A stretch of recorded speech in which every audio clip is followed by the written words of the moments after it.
नमस्कार। EPS 95 pension धारकों, आप सबकी पेंशन को लेकर इस वक्त की बहुत बड़ी अपडेट आ रही है। जैसा कि आप स्क्रीन पर अच्छे से देख पाने की सरकारी कर्मचारियों ने अब एक और बड़ी खुशखबरी देने वाली है। यानी अब आप सबकी ईपीएस 95 पेंशन 7,500 रुपये की जगह हर महीने मिलेगी 25,000 रुपये की पेंशन। और साथ ही साथ आप सबको 25,000 रुपये पेंशन कैसे मिल पाएगी, इसके बारे में भी इस वीडियो में चर्चा करेंगे। लेकिन अगर आप एक ईपीएस पेंशन धारक है तो इस वीडियो को लास्ट तक देखना। और साथ ही साथ इस वीडियो में हम वो भी चर्चा करेंगे आप सबकी ईपीएस पेंशन 25,000 रुपये आप सबकी पेंशन कैसे बन पाएगी, इसी की पूरी घटना करेंगे। लेकिन अगर आप एक ईपीएस पेंशन धारक है तो इस वीडियो को लास्ट तक देखना।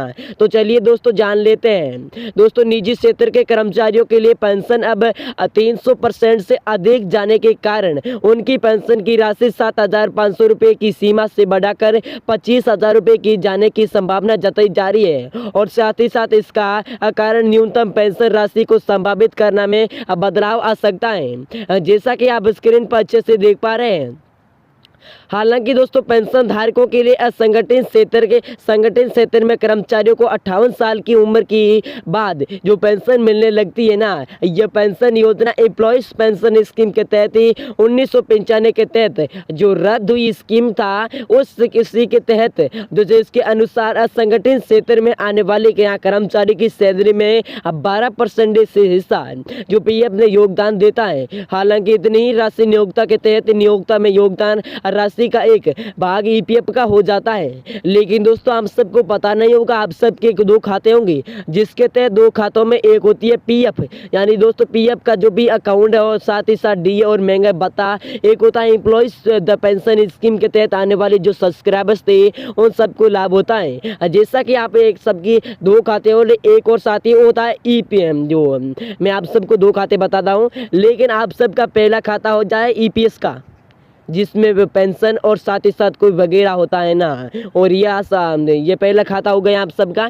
या आपका दूसरा खाता है पीएफ, यानी पीएफ में कोई भी ब्याज या डीए और साथ ही साथ घटना की गई राशि के अनुसार मिलने वाला डीए और साथ ही साथ जो कुछ भी 12% हिस्सा है आप सबके पीएफ खाते में जमा किया जाता है, और साथ ही साथ कंट्रीब्यूशन भी किया जाता है। ऐसे में अगर आपके तहत जो आने वाले सब्सक्राइबर्स थे उन सबको कैसे लाभ हो पाएगा। लेकिन ईपीएस 95 पेंशन धारकों की पेंशन पर अभी जो कि बेसिक सैलरी अनुदान क्या है, इसके बारे में भी जानेंगे। लेकिन जो पेंशन धारक है ना, उन सब के तहत कर्मचारी भविष्य निधि संगठन ईपीएफओ में जो पेंशन का मानदंड 15,000 रुपये या मूल वेतन जो अनुसार है, उसका तात्पर्य यह है कि चाहे आपकी बेसिक सैलरी 15,000 रुपये है या इससे अधिक है, तो फिर आप सबकी पेंशन 15,000 रुपये के आधार पर ही की जाएगी।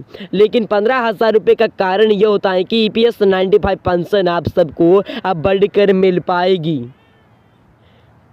लेकिन हालांकि संगठन क्षेत्र के जो कर्मचारी थे ना, उन सब की ईपीएस पेंशन में कुछ बदलाव सामने आ रहा है। जैसा कि आप स्क्रीन से संगठन क्षेत्र के कर्मचारियों के हित में ऐसा फैसला दिया है या ऐसा सुझाव दिया है कि पेंशन का निर्धारण अंतिम सैलरी के आधार पर होना चाहिए। यानी कर्मचारी पेंशन योजना ईपीएस के अनुसार कर्मचारी भविष्य निधि संगठन 10 वर्ष तक अंशदान अनिवार्य है तथा 20 साल की सेवा को लेकर के अंतरिक्ष में जो आने वाली जो अंतरिक्त है, उसका लाभ आप सबको 2 वर्ष या 2 वर्ष से अधिक मिल पाएगा। जैसा कि अब देखते हुए तय यह सीमा हटाने के तहत जो कर्मचारी को क्या लाभ मिल पाता है, जैसा कि आप स्क्रीन पर अच्छे से देख पा रहे हैं। हालांकि स्क्रीन पर आप देख पा रहे हैं कि ईपीएस 95 पेंशन धारकों की 10 वर्ष की आयु के बाद जो पेंशन मिलती है, उस पेंशन की घटना करके आपका जब फॉर्मूला बदलता है तो आप सबको कितना दुख होता है। लेकिन हालांकि मैं आप सबको बता दिया जाए कि 15,000 रुपये की वेतन सीमा,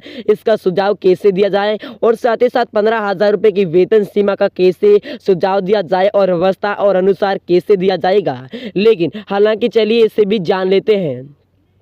जैसा कि आप स्क्रीन पर अच्छे से देख पा रहे हैं कि इसके अनुसार यदि कर्मचारी ने 1 सितंबर या 1 जनवरी 2022 से शुरू होने वाली जो कैबिनेट की बैठक में उनमें से 15 साल पूरे होने से बाद जो पेंशन लेना चाहता है तो ईपीएस के अनुसार उसकी पेंशन 15,000 रुपये भी हो पाएगी। लेकिन यह ध्यान को रखते हुए योग्य बात कहा है कि कर्मचारी का मूल वेतन 20,000 रुपये हो या 30,000 रुपये, उसके तहत 2 जनवरी 2037 में लगभग 30,000 रुपये पेंशन में निर्धारित हो सकता है। ऐसा अनुमान लगाया जा रहा है कि ऐसा अनुमान यह कि इसका जो अंतरिक्ष कैलकुलेशन इस प्रकार का है, इस टाइम 15,000 गुण भाग 70, यदि आप इसकी पेंशन की सीमा खत्म की जाती है तो उसके तहत आने वाले कर्मचारी को ज़्यादा पेंशन बढ़कर मिल पाएगी। लेकिन हालांकि आप सबके लिए 3 क्वेश्चन से आप स्क्रीन पर अच्छे से देख पा रहे होंगे कि आप सबके लिए 3 क्वेश्चन है। उसके तहत आप सबका पहला क्वेश्चन यह है कि यदि किसी कर्मचारी ने मूल वेतन प्लस दिए 20,000 रुपये है तो ईपीएस फॉर्मूले के हिसाब से उनकी पेंशन में निर्धारित 40,000 20,000 स्टार 20 भाग 70 बराबर 4,000 रुपये अंतिम तक हो सकता है। वेतन का अनुपात पेंशन में ही और साथ ही साथ बढ़ोतरी होगी। इसी प्रकार के कर्मचारियों को अनुपात 300% का तक लाभ कर सकते हैं।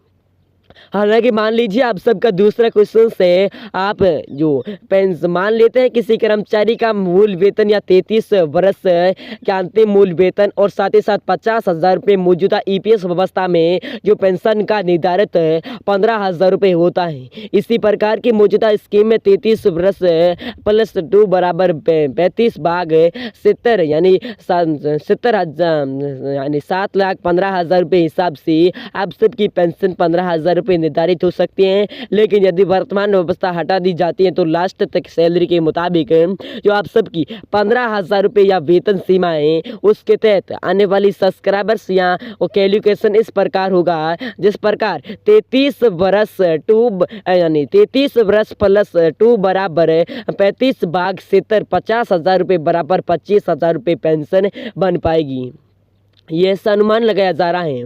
हालांकि इसका अनुपात ये होता है कि 333% आप सबकी पेंशन में अंतरिक्ष कैसे लाभ हो सकता है। ये जानकारी के लिए आप सबको बताना जरूरी है कि ईपीएफओ के अनुसार 20 साल या उससे अधिक समय ईपीएस संशोधन करने वाले सेवा में 2 अंतरिक्ष वर्षों का लाभ मिल पाएगा। जैसा कि इस तरह से जो 33 वर्ष में जो सेवा काल होता है उससे पहले 35 वर्ष का लाभ मिल पाता है। उसके तहत कर्मचारी की ईपीएस पेंशन की राशि अनुपात 335% बढ़कर मिल पाएगी। हालांकि यह अनुमान दिया जा रहा है कर्मचारी के तहत ईपीएस पेंशन की राशि में बदलाव किया जा सकता है। ऐसे में आप स्क्रीन पर अच्छे से देख पा रहे हैं कि ईपीएस 95 पेंशन का आप सबको बेनिफिट भी मिलेगा। इसके तहत 15,000 रुपये की वेतन सीमा का बेनिफिट मिल पाएगा।